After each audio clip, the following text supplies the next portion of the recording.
जायकवाडीच्या विसर्गामुळे मराठवाड्यामध्ये महापूर आलेला आहे। गोदावरीत 2.5 लाख क्युसेक वेगाने विसर्ग केला जातोय। नदीकाठच्या गावांना पुराचा वेढा बसलेला आहे आणि त्यामुळे जनजीवन विस्कळीत झालंय।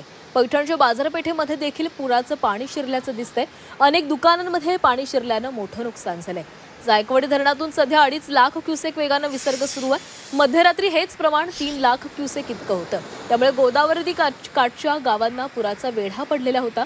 पैठणच्या बाजारपेठेमध्ये रात्री पुराचं पाणी शिरलं।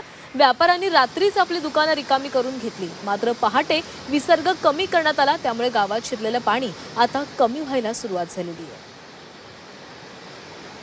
दरम्यान पैठणच्या बाजारपेठेतून आढावा घेतलेला आहे आमचे प्रतिनिधी विशाल करोळे यांनी।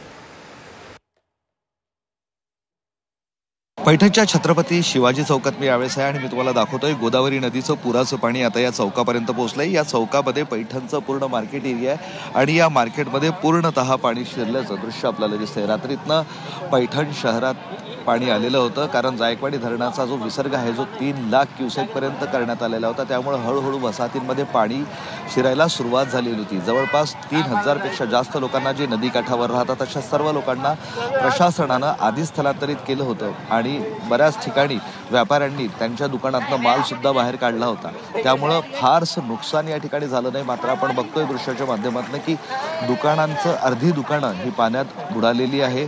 विसर्ग जसा जसा वाढत होता तसं तसं शहरात पाणी शिरत होतं, मात्र पहाटेच्या दरम्यान जायकवाडी धरणाचा विसर्ग कमी करण्यात आलेला आहे। रात्री 3,10,000 पर्यंत गेलेला हा विसर्ग आता जवळपास 2,30,000 पर्यंत आहे, त्यामुळं पाणी ओसरायला आता सुरुवात झालेली आहे। पैठण शहरात जिथं जिथं कुठं पाणी घुसलं होतं ती सगळी ओसरायला सुरुवात झाली आहे, मात्र या पाण्यानं पैठणच्या शहरापर्यंत बाजारपेठेपर्यंत मजल मारली। पुराचं हे सगळं पाणी होतं असं निश्चितपणे आपण म्हणू शकतो।